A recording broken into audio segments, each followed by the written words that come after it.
Welcome to FFC Top 3, a show where we, your FFC hosts, count things down from 3 to number 1. Thank you for joining us this week. If you have a suggestion for a topic for Top 3, be sure to drop us a note on Twitter at FocusFireChat, in our Discord, or even email us at focusfirechat@gmail.com. This week, we're going to discuss our top 3 moments of E3. So we're going to start at number 3. This is kind of a new format, new little mini show that we're going to do. And we're going to start going 3, 2, 1, take turns all the way around. I will start. I will start. That's where we're going to go. Start. Yeah, great start. Great. And I will stop. All right, going on. And stop. Moving on to the actual show. No, I'll start with my number 3, which is the reveal that kind of sort of shocked me because it's been 10 years since the last time they put something out. And the fact that they're putting it out on Xbox makes me even more excited because that means more people can play it and enjoy Kingdom Hearts. Because I'm like, yippee! More Disney, more Final Fantasy, more intense story with the possibility of somebody going either dark or light. And there was one line, what was it, that Roxa lives inside of him and everything. It's like, so good. So good. Excited for that one. And the whole series coming to Xbox, right? Or is it just this? Yeah. Is it just the most recent one? I know the most recent one for sure, but I don't remember if they announced if all of them were porting over. I wouldn't be surprised if they did, but I don't remember that one or not. Blue, what was your top number 3? Number 3 for me was definitely the Forsaken. Just the Forsaken information that has been coming out, the Destiny 2 interviews. I know we were kind of talking about that before show about how it's how some of us aren't a fan of all the information being dropped, but actually, like I'm actually really excited to see where they're going. Because it looks like we're going in a good direction. The murmurs that I'm hearing from a lot of different areas is that there's going to be a lot of story to unpack, and it's not going to be, while it's not going to be as black and white as the Grimoire was, it's also going to be much more kind of advanced than what we've seen so far in Destiny 2, which to me really actually is really exciting because it opens up the possibility of getting more people more passionately involved, which, I mean, we'll get into arguments probably more, but at the same time, it looks like there's more opportunities for really cool conversations. So for me, that was definitely in the top 3, and given the other 2, it's number 3, but yeah, it just gets better for me from those. So yeah, that's number 3 for me. Justin, what about you? My number 3? Mm-hmm. I'm gonna have to go with my number 3 is the Star Fox game. Yeah, I have been waiting. I can't tell you how long to do a barrel roll, and I'm just not gonna buy a Nintendo, mostly because I'm not 10. But I see that's on Xbox One, and I'm really yes, but the Star Fox content is exclusively on Switch. Oh. Well, then that makes no sense. Yeah, Nintendo's not going to, unfortunately, shove out their big franchises towards other companies. So that being said, you got to get a Switch if you want to do that. That being said, though, Microsoft nailed it with 5 studios. Ninja Theory being one of them was huge. That was amazing. So sorry. Well, that changes my whole outlook on that one. Thanks for that. You're welcome. Where we also get information from Beard to keep everything what you were looking forward to in absolute check, and just to completely disappoint you for the rest of your life. On any one of his number of channels. Yes, any number of my channels. Absolutely. Gosh Speaking darn of disappointing us with some more information being correct, how about your number 3, Beard? Oh boy, my number 3. So I play this little mobile game called Final Fantasy Brave Exvius. I was actually very pleased that they got their heads out of their butts and finally announced the next progression system that we're going to have, because it's been like 6 months and the game is getting stale. So that's honestly my only big top 3, or my number 3 for that one. But that's it. Nice. You know, I'm super, like you talking about Final Fantasy being like that action adventure type game. I'm excited to see the Assassin's Creed Odyssey as my number 2. Oh, yeah. Because they have this Fable-like mechanic that they're doing now where the world will adjust based off of your decisions. Right. And you still get to sail ships. It's going to be in like that's ancient the part where that's where Greece. I lost my interest, actually. See, I liked the sailing mechanics. I like the sailing mechanics in Black Flag way better than I like Sea of Thieves. Granted, I can totally see that. That was just for me, the Assassin's Creed. I'm still the best Assassin's Creed in my opinion is Assassin's Creed 2. Absolutely. Oh, Between yeah, that one, Ezio Brotherhood, trilogy. or Revelations, I think all three of them are. Oh yeah. fantastic. Oh god. The Yeah. Ezio trilogy is that's just because the best Ezio. out of them. Yeah, that's because Ezio's up It's there. really, really hard to top him. But yeah, that's my number 2. Blue, you want to Oh hop on man. your next action adventure? Because I know that's going to be next for you. No, actually, that's going to be number 1. My next one is actually Halo Infinity because not only is it a freaking another installation in the Halo series, but they're doing an entirely new engine. And I love the name of the engine. It's such an awesome callback to the actual game. It's the Slipstream engine. So we're actually going to get to play a game on the hyperspace. Oh my god. Or Infinite. Sorry. Thank you, Pens. Infinity, Infinite. It's the same difference in my mind. I'm just stoked that it's Halo. Different. But yeah, the Slipspace engine looks just freaking amazing. And we've only seen like, I think 30 seconds. So like, I mean, we don't even know anything about it. And it just, it looks so good. So good. Did he take yours, Justin? He kind of did. And out of spite, I'm gonna keep it. I am I almost look forward to the next Halo game like I do like the next Marvel movie. It's really more about furthering, like getting my next little piece of the story. Mm-hmm. The next little piece of the narrative. And man, it looks slick.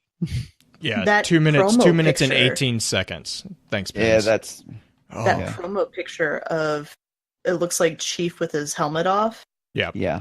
Which I understand a lot of people are kind of upset about it, but Oh my god, get over it. you saw that there's already like a change.org petition being signed about it. Oh, really? Yeah, there's people who are upset because it's I think it's a Mark III helmet.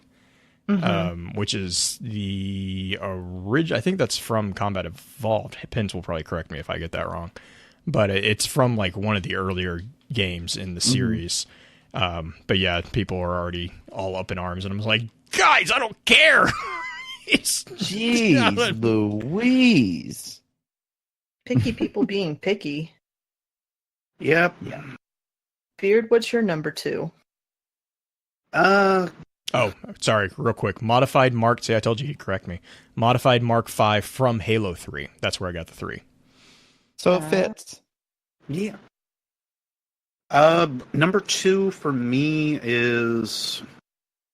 Yeah, I'm trying to think if I want to make it like 1 or 2, but I think we'll make this number 2. The stuff that they showed a little bit more for Cyberpunk 2077. Finally having more information on what's going on there, seeing a little bit more of a product than what we've had in the past, which has basically just been a trailer. Seeing at least another trailer, getting a few pieces of extra info is kind of nice. But as CD Projekt is known to do, they definitely release their information kind of piacemeal. Do they have a release date for that one yet? I did not see that they had one unless they announced it after the fact and I wasn't paying attention. I think that they have somewhere in 2019. I know that has been talked about, but I did not keep up too much on a release date. I know that it's still very work in progress at the moment. I know they said that it's going to be very different from what people are expecting. Yeah, I'm going to say we're all thinking like Witcher. Right, I was going to say, which is not really a surprise for CD. Now, I'm going to say I kind of expect them to do something different, especially at this point. They've done The Witcher for so long. I think if they came out with another Witcher game, it would start to get a little stale for some people. I agree. That kind of storytelling for something that massive is always difficult. Well, and it's a very different type of environment from what they've had previously as well. That's a major thing. If I remember from Witcher 3, there is a Easter egg that there is, yeah. Yep, nice. Really funny. Oh, so that brings us to our number ones, which for me, picking a number one for this one was. It's funny because I normally don't play PS4, but this is a PS4 game, and I loved the look of the first one, and I only played the tiniest bit of the first one because one of my friends had it, and it was The Last of Us. That trailer that dropped for the new one is so pretty, and having the protagonist being kind of that solo strong, it's very dark still, it's very gritty, but it's so pretty. Like, I bought my PS4 originally because of Beyond Two Souls, because of how pretty that game is. And The Last of Us 2 kind of feels that way. So that is going to be my number one that I'm looking forward to because I want to get into a new franchise, and that one looks gorgeous. Mm-hmm. Yeah, it's. I will definitely tell you now, play the first one if you have not. That goes for pretty much everybody. But it will be very essential to know what had happened in the previous story to jump into Last of Us 2. Like, essential. Okay. Blue, what's your number one? Unlike Green, I had no problem choosing my one. If you follow me on Twitter, you might have seen my temper tantrum about missing this 30-second. This is one that was a 30-second. Literally, we don't know anything. There's nothing in it. We don't know anything about this one. But, oh my God, Elder Scrolls 6. Mm-hmm. Oh. I thought you were talking about The Division 2. Oh, hell no. Well, I will be honest. There's another game we don't know anything about. There's another game. Oh wait, but I will be honest with Division. The Game Pass. If you guys are on Xbox and you're a member of Game Pass, this is a really good month because they dropped Fallout 4, The Division, Elder Scrolls Online, and then there was another one actually they dropped, and then they're also doubling down really on the idea of any of the Xbox exclusives you get free. So like the next Halo, all these other things. I think what was the one that what's the pirate one? Sea of Thieves. Sea of Thieves. Like those are all getting. If you're a member of the Game Pass, you automatically get them access digital. So it's a really cool little thing. But yeah, oh my God, Elder Scrolls. He may have squeed at me via Discord that day. He may have also went, "What do you mean I missed the Elder Scrolls trailer?" I was like, "This is why I don't go see movies." No, granted, I was in Solo, so it was totally worth it. By the way, I absolutely adore that movie. So you went to see it by yourself? Yeah, I went solo, which is hilarious because that's how he got his name too.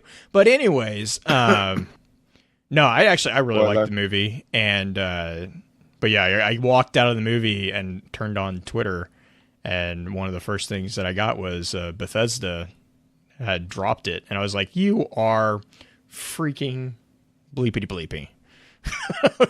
Okay, but thankfully it was. Thankfully, would be happy about this. But no, I was very happy. I was mad that I had missed the reveal, but then I watched it, and it really honestly is not much of a reveal as much as it's just mountains. It was an official acknowledgement after about, I don't know how many years of begging them to work on it, that they are working on it. So it looks like the opening frame of the second Lord of the Rings movie. Yeah, it looks great. Well, and it was so funny because it was like one of the outstanding jokes there is like all they had to do was show that and they won E3. Like people were losing their mind. Oh my gosh. So yeah, unlike Green, I didn't have much trouble picking that one. Justin, what's your number one? I did have a little trouble picking mine because it was tough to pick between Halo and this one, but this is one of the video games that got me into being I'm not a hardcore gamer, but when I was in high school and being a lot more serious about gaming was Resident Evil 2. Mm-hmm. It's one of my favorite games of all time. Yeah, I was really, really psyched. I've heard rumors about it for a while, but I've always just thought they're kind of not right, not true.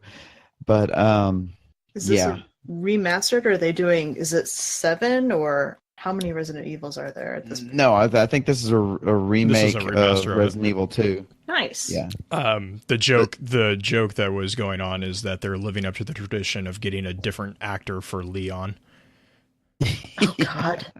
I think they're on their 4th iteration of Leon at this point, because in the most recent one it was Matt Mercer. Mm-hmm. Wow! I did not know that. Because people were asking if he was mad about it, and he's like, "No, it's a tradition." I love that game more than anything because there's no other way it would ever make sense to be like, "Oh my God, zombies! Shoot him in the head! I'm so scared. Let's do a puzzle." I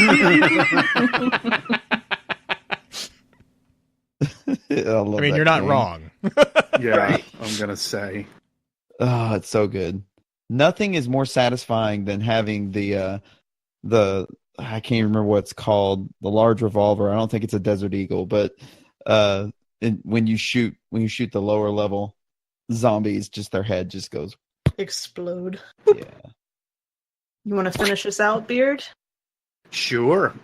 My number one, as much as I know we are traditionally a Destiny podcast, it has to honestly go to Bungie for what they revealed to us during the Sony conference, which, as a side note, wasn't even during the Sony conference. It was like during the intermission.